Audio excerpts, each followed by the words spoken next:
Hello, my name is Lisa LaLiberty. I'll be speaking on the basics of auto insurance. For most people, buying an automobile is their first major purchase. Actually, a new car is second only to a home as the most expensive purchase many consumers make.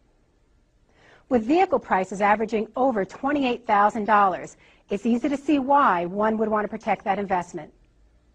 Before we talk about coverage for the automobile itself, I'd like to start with what many people believe is the most important coverage of all, liability coverage. Liability coverage pays for the injuries or damage you or someone driving your car caused to other people or their property. The two liability coverages are called bodily injury liability and property damage liability. Every state has different laws dictating the minimum coverage you must carry for this. Some states require you to prove you have insurance before registering a motor vehicle, and other states use the honor system, where you only have to provide proof if you have an accident or violation.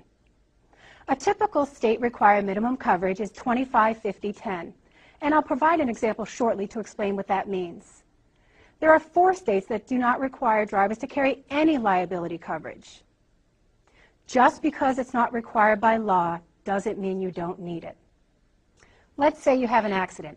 You're distracted momentarily and rear-end the BMW in front of you.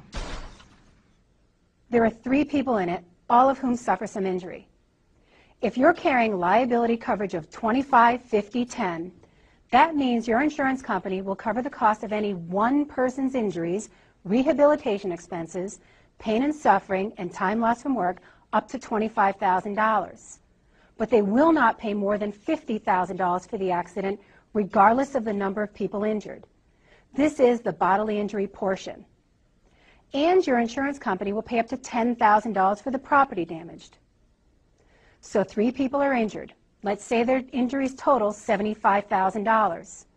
And the BMW has rear-end damage of $13,000. Your policy will pay for $50,000 for all injuries and $10,000 for the property damage. Where does the remaining $25,000 for bodily injury and $3,000 for property damage come from?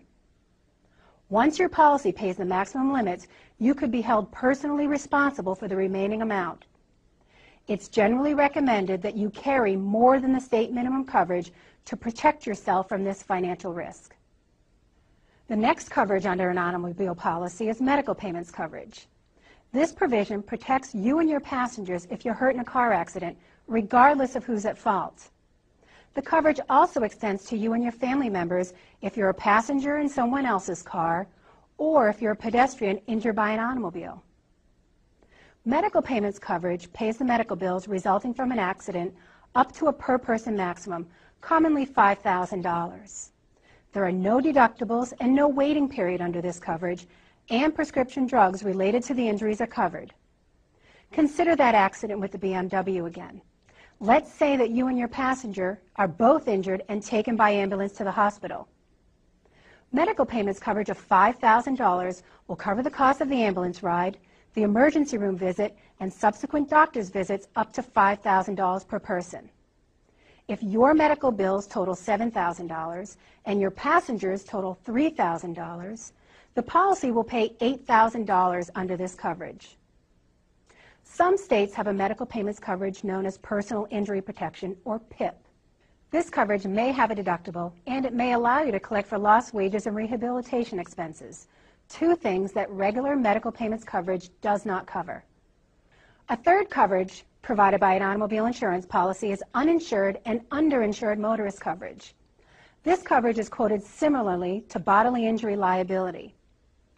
Even though mandatory insurance laws exist in 48 states, nearly 15% of all accidents are caused by uninsured drivers. Uninsured motorist coverage provides protection for you and your passengers when you're injured in an accident with an uninsured motorist.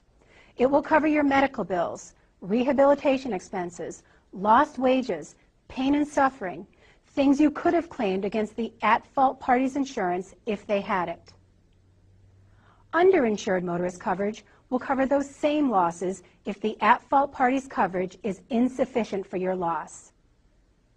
Keep in mind, in most states, the uninsured, underinsured motorist coverage applies to injury only and not for damage to your vehicle. Protection for your automobile is provided under the collision and comprehensive portions of a policy. Collision coverage applies when you have an accident involving another vehicle or an object, such as a telephone pole, a guardrail, a building, or when you overturn your vehicle.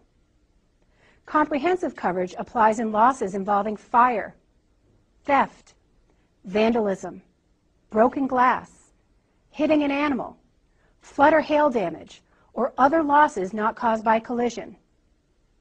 These coverages have a deductible, the amount you must pay before the insurance company pays for damages. Common collision deductibles are $500 or $1,000, and common comprehensive deductibles are $100 or $250. If your automobile is financed, then you're required by the bank or financer to carry comprehensive and collision coverages until that loan is paid off.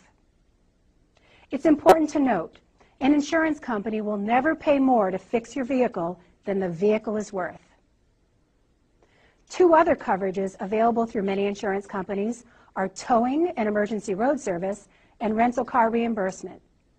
While these coverages are optional, I always recommend them as part of my full coverage package. Automobile insurance rates are based on many factors, including where you live, your age, what you drive, how much you drive, and the coverage you carry. One way to keep your insurance costs down is to take high comprehensive and collision deductibles. As a vehicle gets older and is not financed, many people choose to drop these two coverages completely as a way to save money. Additionally, many people choose to pay for small claims out of their own pockets as a way to keep their rates down. But remember, the coverage you carry is just one of the factors contributing to the cost of insurance. There are things you can do to make sure you get the best price possible. The first is to keep your driving record clean. Your driving record is used as a predictor of future experience. Accidents and violations stay on your record for 3 years, and major violations and suspensions stay on for 5 years. Many companies now use a scoring model that combines your driving record with a variety of other information, including certain elements of your credit history and prior insurance claims to determine your cost for insurance. This means that paying bills on time could affect your insurance rate, as could the number of claims you file on your policy. Automobile insurance can be confusing, but a little knowledge can go a long way in providing you the protection you need.